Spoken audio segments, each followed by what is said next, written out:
तो दोस्तों नमस्कार और आप सबका हिस्ट्री ऑफ इंग्लिश लिटरेचर की सीरीज में बहुत बहुत स्वागत। दोस्तों इस वीडियो में मैं आपके साथ बात करने वाला हूं एलिजाबेथन टाइम पीरियड के बारे में। हिस्ट्री ऑफ इंग्लिश लिटरेचर में एलिजाबेथन टाइम पीरियड को गोल्डन एज कहा जाता है इंग्लिश लिटरेचर की।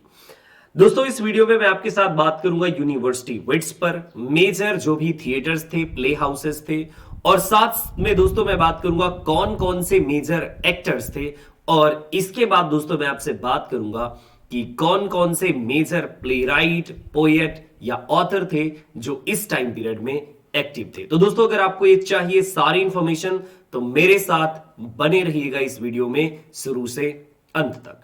दोस्तों मैं हूं एकेएस राजवीर, आपका अनअकैडमी एजुकेटर, और डेली आपको फ्री क्लासेस प्रोवाइड करता हूं अनअकैडमी के प्लेटफॉर्म पे। दोस्तों 7 PM आज की मेरी फ्री स्पेशल क्लास होगी। You are most welcome. दोस्तों 500 बेस्ट सीरीज यानी टॉप 500 क्वेश्चंस जो आपकी इंग्लिश लिटरेचर से हैं उन्हें मैं आज कवर करने वाला हूं। और दोस्तों यूजीसी नेट के लिए आप मुझे मेरे कोर्सेज पेड वाले अनअकैडमी पर ज्वाइन कर सकते हैं, और अगर आपको चाहिए यूपी, टीजीटी और पीजीटी के पेड कोर्सेज तो दोस्तों ये नंबर दिया हुआ है स्क्रीन में, इस पर आप कांटेक्ट कर सकते हैं। चलिए दोस्तों इस वीडियो को अब शुरू करते हैं, क्योंकि मैं बात कर रहा हूं हिस्ट्री ऑफ इंग्लिश लिटरेचर की, हिंदी में बात एलिजाबेथन टाइम पीरियड की। दोस्तों एलिजाबेथन टाइम पीरियड जिसे हम एज ऑफ शेक्सपियर के नाम से जानते हैं। तो सबसे पहली बात दोस्तों कि एलिजाबेथन टाइम पीरियड को मैं पहले वाले अपने वीडियोज से कवर कर दूं, क्योंकि दोस्तों मैंने पहले यानी कि 4 से 5 वीडियोज बनाए हैं जिसमें मैंने डिफरेंट पर्सपेक्टिव पर बात की, different like Renaissance, Anglo Saxon period, Anglo Norman period, chronological order of history of English literature, वो सारे वीडियोज पर मैंने दोस्तों मतलब आपसे डिफरेंट डिफरेंट टॉपिक्स पर चर्चा की थी। दोस्तों अगर आप वो वीडियोस भी देखने चाहते हैं तो डिस्क्रिप्शन में उनका लिंक दिया हुआ है, आप चेक कर सकते हैं। बात रही दोस्तों एलिजाबेथन टाइम पीरियड की, तो एलिजाबेथन टाइम पीरियड रेनेसा का पार्ट कंसीडर किया जाता है। दोस्तों बेसिकली रेनेसा के लिए आपको जो टाइम पीरियड मिलता है या जो डेट्स लिखी हुई मिलती है तो कहीं कहीं पर आपको ऐसे 1500 मिल जाएगा, लेकिन रियल बिगिनिंग अगर कहें रेनेसा की तो दोस्तों वो होती है 1453 के साथ with the fall of Constantinople. दोस्तों कुस्तुनतुनिया जिसे इस्तांबुल बोलते हैं हम लोग, तो उसके पतन के साथ ही ये शुरू होती है। रेनेसा टाइम पीरियड को हम बेसिकली 3 पीरियड्स में डिवाइड करते हैं।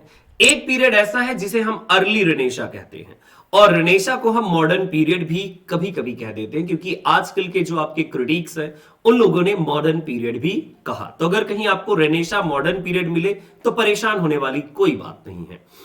रेनेसा पीरियड को दोस्तों 3 पार्ट्स में जब हम डिवाइड करते हैं तो एलिजाबेथन पीरियड, जैकोबियन पीरियड और प्यूरिटन पीरियड। प्यूरिटन को हम कैरोलिन या फिर कॉमनवेल्थ पीरियड के नाम से भी जानते हैं। दोस्तों ये जो तीनों पार्ट हैं, ये तीनों पार्ट तीनों 3 किंग्स थे, उन किंग्स के नाम पर ये तीनों पार्ट है। यानी कि एक तो क्वीन थी आपकी महारानी एलिजाबेथ फर्स्ट, यानी एलिजाबेथन पीरियड ये महारानी एलिजाबेथ फर्स्ट के साथ एसोसिएटेड है, यानी कि इन्हीं के नाम पर इस एज का नाम एलिजाबेथन पीरियड पड़ा। इसके बाद दोस्तों Jacobean period, king James first of England. दोस्तों जो किंग जेम्स थे यानी किंग जेम्स, और किंग जेम्स दोस्तों ये थे स्कॉटलैंड के, बेसिकली स्कॉटलैंड के, और वहां पर ये थे जेम्स 6th, लेकिन जब ये इंग्लैंड आए तो ये बने जेम्स फर्स्ट और ये बन गए इंग्लैंड के किंग।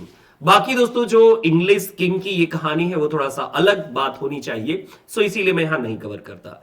इसके बाद दोस्तों हम प्यूरिटन जिसे हम कैरोलिन टाइम पीरियड बोलते हैं।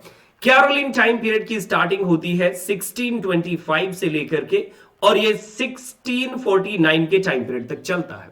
दोस्तों कैरोलिन का मतलब है चार्ल्स फर्स्ट। चार्ल्स फर्स्ट इस समय इंग्लैंड के राजा थे, और उनके टाइम पीरियड को ही दोस्तों हम कैरोलिन टाइम पीरियड बोलते हैं।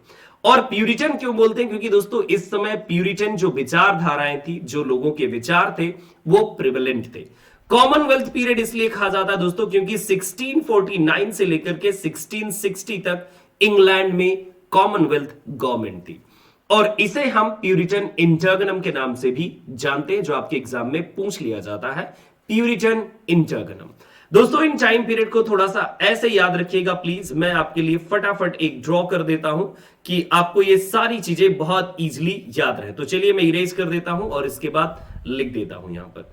एलिजाबेथन टाइम पीरियड, सो आप कहेंगे 1558 से लेकर के 1603 का टाइम पीरियड एलिजाबेथन है।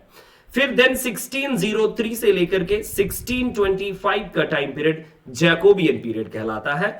और प्यूरिटन जो पीरियड है वो है 1625 से लेकर के 16 यस दोस्तों, जिसे हम बोलेंगे कैरोलिन टाइम पीरियड, तो 1649 और देन 49 से लेकर के 1649 से लेकर के 1660 का टाइम पीरियड, जिसे दोस्तों हम कॉमनवेल्थ पीरियड के नाम से जानते हैं या प्यूरिटन इंटरगनम के नाम से जानते हैं।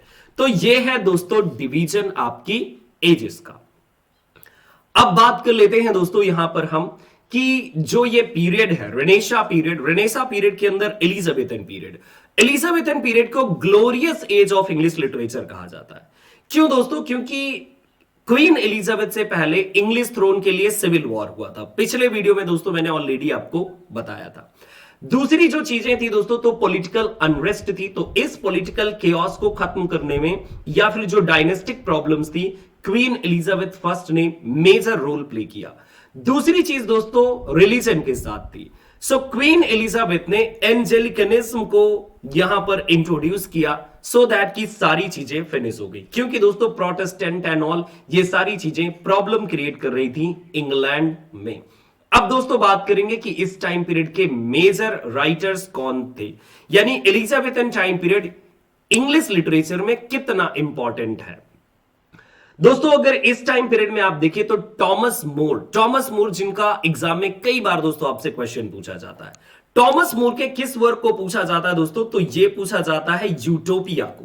यूटोपिया दोस्तों एक ऐसा आदर्श साम्राज्य कि जहां पर सब कुछ सही होता है, एवरीथिंग गुड, बिल्कुल गुड, और ऐसा प्लेस दोस्तों जिसे राम राज्य कहेंगे कहीं पर भी एग्जिस्ट नहीं करता इन रियलिटी। टॉमस मूर दोस्तों इन्होंने यूटोपिया जैसा वर्क लिखा है। बेसिकली ये लैटिन में लिखा गया था 1516 के टाइम पीरियड में, लेकिन इंग्लिश ट्रांसलेशन वर्जन 1551 में आया। और दोस्तों इसको याद रख लीजिएगा, यूटोपिया। रिपब्लिक आपका एक वर्क है जिसको लिखा है प्लेटो ने, वो भी एक यूटोपियन वर्क है। इसके बाद दोस्तों अगर मैं बात करूं फ्रांसिस बैकन, तो फ्रांसिस बैकन ने भी एक यूटोपियन वर्क लिखा है। दोस्तों अगर आप इंटरेस्टेड हैं तो आप कमेंट बॉक्स में लिख सकते हैं कि जो फ्रांसिस बैकन ने वर्क लिखा उसका क्या नाम है। एडमंड स्पेंसर दोस्तों, क्योंकि इस टाइम पीरियड में सॉन्ग्स एंड सोनेट का बहुत ज्यादा चलन था। सॉन्ग्स एंड सोनेट से मेरा मतलब है कि बहुत सारी सोनेट्स, क्योंकि मैंने पिछले वीडियो में आपको बताया था अर्ल ऑफ सरे पेट्रार्क जो थे गाइस, तो पेट्रार्क इटालियन थे, उनसे उन्होंने सोनेट का फॉर्म अडॉप्ट किया। अर्ल ऑफ सरे यानी हेनरी हॉवर्ड ने और टॉमस विट ने उसे एक्सेप्ट किया, और टॉमस विट के बाद अर्ल ऑफ सरे ने उसी सोनेट फॉर्म को एक्सेप्ट किया और इंग्लिश लिटरेचर में उसे इंट्रोड्यूस कर दिया। 14 लाइंस की सोनेट वाला जो फॉर्म है दोस्तों, इसे बहुत ज्यादा सपोर्ट मिला इंग्लैंड में। एडमंड स्पेंसर जैसे पोएट ने दोस्तों, जिन्हें हम पोएट कहते हैं दोस्तों, पोएट ये जो टर्म दिया हुआ है यहां पर, ये पोएट, तो दोस्तों पोएट लैम्ब ने कहा था, आपके चार्ल्स लैम्ब ने पोएट कहा था। और दोस्तों जो एडमंड स्पेंसर है, इन्होंने फेयरी क्वीन जैसा वर्क लिखा और सेफर्ड कैलेंडर जैसा वर्क लिखा, और दोस्तों सॉन्ग्स एंड सोनेट में भी इन्होंने कंट्रीब्यूशन दिया बाय राइटिंग एस्ट्रोफेलन स्टेला जैसे वर्क जो सिडनी ने बाद में लेटर ऑन दोस्तों दिए थे। यस, अब मैं अगर बात करूं दोस्तों कि इनका जो वर्क है एडमंड स्पेंसर का फेयरी क्वीन जो वर्क है दोस्तों, तो ये अथरेरियन लीजेंड पर बेस्ड है। अथरेरियन लीजेंड मींस दोस्तों होता है कि जो किंग अर्थर थे आपके, जिनको मैंने पहले वीडियो में इंट्रोड्यूस किया था दोस्तों कि किंग अर्थर कौन थे, तो किंग अर्थर के बारे में और उनके जो राउंड टेबल के नाइट्स थे उनके बारे में है फेयरी क्वीन, और उनके क्वेस्ट के बारे में है। सेफर्ड कैलेंडर दोस्तों, जो जिसमें 12 पार्ट है, यानी कि क्योंकि आपके साल के 12 मंथ होते हैं और 12 मंथ को 12 पार्ट्स में डिवाइड करके 12 क्लॉक्स में डिवाइड करके एडमंड स्पेंसर ने लिखा है। निकोलस उडल दोस्तों, निकोलस उडल का नाम आपने सुना होगा, और इनकी पहली कॉमेडी जिसे हम first English comedy in English literature consider करते हैं, और जिसका नाम है राल्फ रोइस्टर ट्विस्टर दोस्तों। सो ये है निकोलस उडल का वर्क।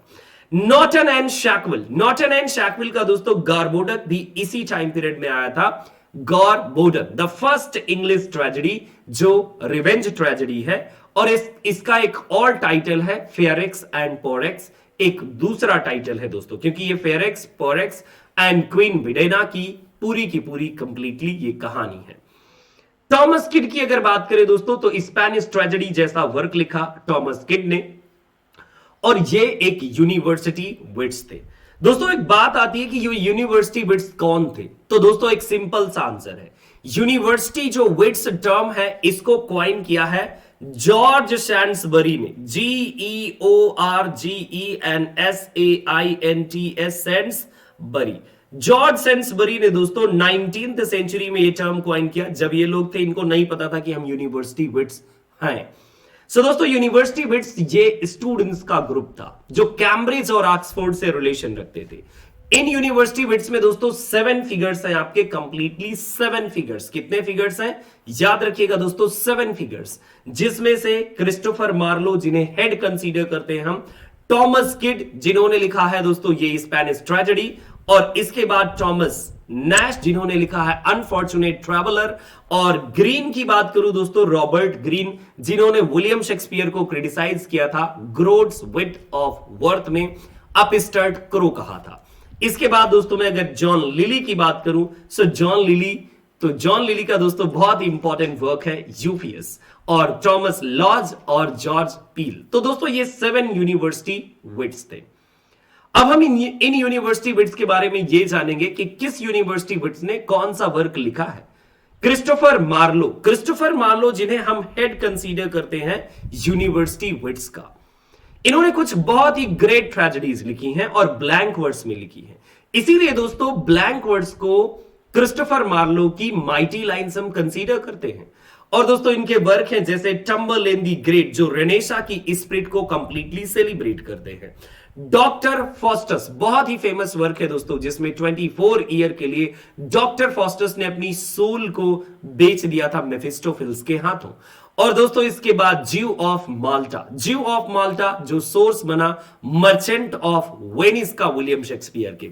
एडवर्ड दी सेकेंड में दोस्तों क्रिस्टोफर मार्लो ने होमोसेक्सुअलिटी जैसे कॉन्सेप्ट को एक्सप्लोर किया है एडवर्ड दी सेकेंड में। अब इसके बाद दोस्तों चलते हैं और देखते हैं विलियम शेक्सपियर को। वैसे दोस्तों विलियम शेक्सपियर पर मैंने 2 वीडियोस ऑलरेडी अपने यूट्यूब चैनल पर डाल रखे हैं, अगर आप चाहें तो उन्हें देख सकते हैं। विलियम शेक्सपियर सर्च कीजिएगा, मेरा नाम या लिटरेचर लवर्स लिख दीजिएगा, आपको मिल जाएगा मेरा वीडियो। विलियम शेक्सपियर दोस्तों तो इन्होंने लिखे 37 प्लेज और 154 सॉनेट्स दोस्तों, और साथ साथ इन्होंने 2 लॉन्ग पोएम्स भी लिखी हैं। 37 प्लेज दोस्तों बहुत इंपॉर्टेंट है। फ्रांसिस बैकन की अगर मैं बात करूं, हाँ 37 प्लेज में दोस्तों ये बहुत ज्यादा इंपॉर्टेंट है, HOKM। और दोस्तों जैसे merchant of Venice, 12th night, midsummer night's dream, ये बहुत इंपॉर्टेंट है। मैं अपना जो TGT का कोर्स दोस्तों मैं पेड दे रहा हूं, तो उसमें सारे ये मैंने विलियम शेक्सपियर के वर्क्स मैंने डिस्कस भी किए हैं, डिस्कशन चालू है, और मैंने TGT के ऑलरेडी 4 वीडियोस आपको प्रोवाइड कर दिए हैं। बेस्ट कोर्स मिल जाएगा TGT इंग्लिश का। अगर आपको श्योर सक्सेस चाहिए तो देखिए कुछ लीजिएगा वहां से जहां से आपको कुछ नॉलेज मिले, अच्छा नॉलेज मिले। पढ़ाते बहुत सारे लोग हैं लेकिन पागलपनी करके चले जाते हैं। फ्रांसिस बैकन दोस्तों एसेज के लिए बहुत फेमस है। Francis Bacon he is basically known as the father of English essays. दोस्तों एक बात याद रखिएगा, father of English essays Francis Bacon है।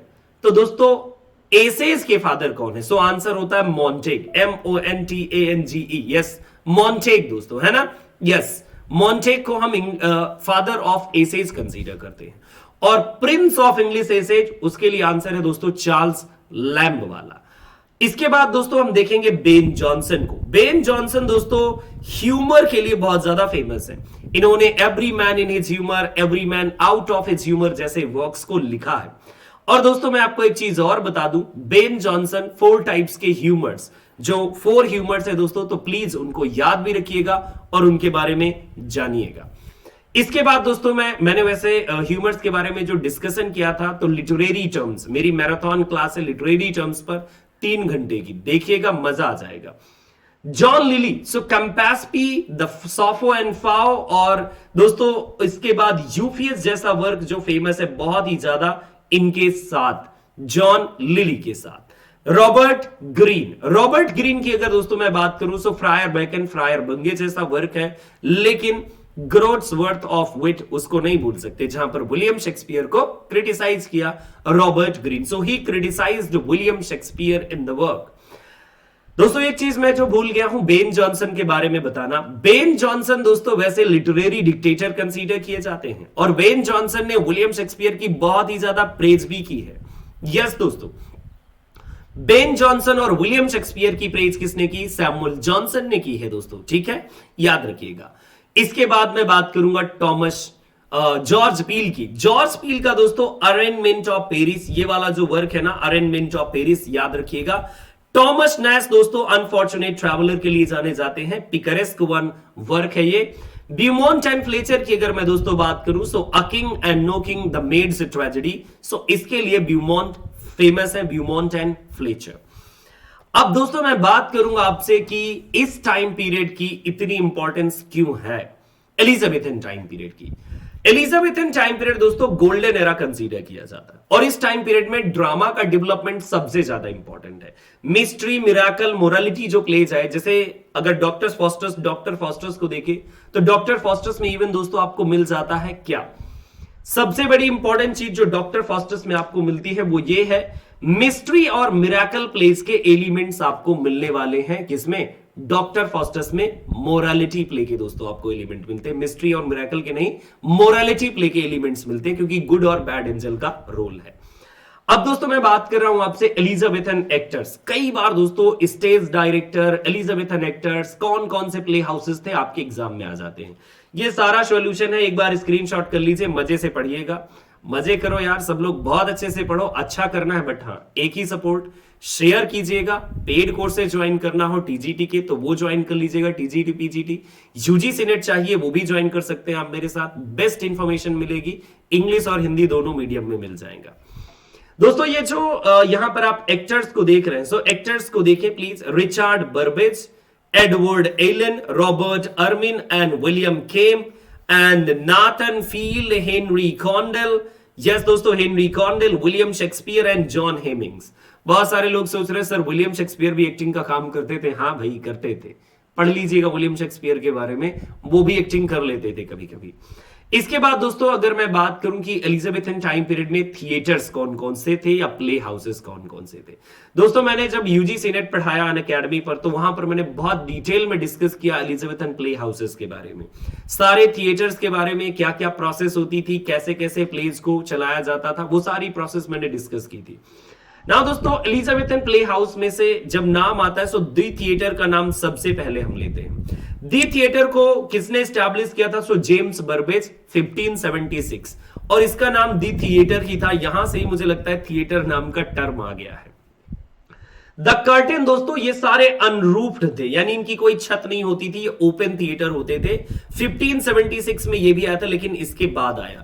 देन द रोज, ये दोस्तों थोड़ा स्मॉल था, ये भी अनरूफ्ड ही था, और 1587 से 1592 के टाइम पीरियड में इसे बनाया गया था दी रोज थिएटर को। दी सोन को, ये भी दोस्तों अनरूफ्ड था, और इसे 1595 के टाइम पीरियड में फ्रांसिस लैंगले ने इसे बनाया था। ब्लैक फ्राइज थिएटर्स की अगर मैं बात करूं तो दोस्तों ये था स्मॉल थिएटर, लेकिन रूफ्ड था, और सेकेंड फ्लोर की व्यवस्था भी थी इसमें, और 1596 के टाइम पीरियड में आया था। और इसके बाद दोस्तों जो बहुत फेमस थिएटर है दी ग्लोब, इससे क्वेश्चन आते हैं दोस्तों 1599, और ये जला कब था? सो 1613 के टाइम पीरियड में ये जो थिएटर था सो ये बर्न हो गया था। सो दोस्तों ये रही आपकी एलिजाबेथन टाइम पीरियड में कौन कौन से थिएटर्स थे और क्या क्या चीजें थी। दोस्तों जो नेक्स्ट वीडियो आएगा मेरा अपकमिंग वीडियो, तो उसमें मैंने प्लान किया है कि मैं आपके लिए बात करूंगा किस चीज पर दोस्तों, तो मैं आपके लिए दोस्तों बात करने वाला हूं एक, यानी कि अब मैं बात करूंगा आपसे जैकोबियन पीरियड की। तो ये लीजिए मैंने जैकोबियन लिख दिया, जैकोबियन पीरियड की मैं बात करूंगा अपकमिंग वीडियो में। दोस्तों इसी तरह हिस्ट्री ऑफ इंग्लिश लिटरेचर को मैं बहुत अच्छे से कवर कर देता हूं अपने चैनल पर, ताकि आप एंजॉय कर सके। So thank you so much, subscribe कीजिएगा और एक शेयर जरूर कीजिएगा। शाम को जरूर मिलिएगा दोस्तों मुझसे, कितने बजे? वो भी 7 बजे, फ्री स्पेशल क्लास अनअकैडमी पर। और अगर आपकी कोई क्वेरी है कि फ्री स्पेशल क्लास कैसे ज्वाइन करना है, तो ये नंबर है जो स्क्रीन में, इस पर आप मुझे मैसेज कर दीजिएगा, ऑटोमेटिकली आपके लिए प्रोसेस आ जाती है। सिंपल है यार, अनअकैडमी एप्लीकेशन डाउनलोड करके वहां पर आप मुझे फॉलो कीजिए और मेरी प्रोफाइल यानी मेरा नाम सर्च कर लीजिएगा, NTA UGC net category choose कीजिएगा, कोड पूछे एकेएस राजवीर, मेरा नाम अप्लाई कर दीजिएगा, मिल जाएगा। और अगर पेड क्लासेस यूजीसी की चाहिए, वो भी टीजीटी पीजीटी पेड क्लासेस चाहिए, आप इस नंबर पर कांटेक्ट कर लीजिएगा, ठीक है। और दोस्तों मैं आपको अब बस यही कह सकता हूं कि यस, सपोर्ट करते रहिए, पढ़ते रहिए और एंजॉय करते रहिए। So thank you so much दोस्तों, फिर से मिलेंगे, तब तक के लिए नमस्कार। आप एंजॉय कीजिए और अपना ख्याल रखिए। थोड़ा फास्ट था क्योंकि मेरी क्लास है अभी, इसीलिए मैं थोड़ा फास्ट इस लेक्चर को मैंने रिकॉर्ड किया है। ज्यादा फास्ट लग रहा हो तो स्पीड स्लो कर लीजिएगा, लेकिन अब तो आप देख ही चुके हैं। Thank you so much, bye and take care.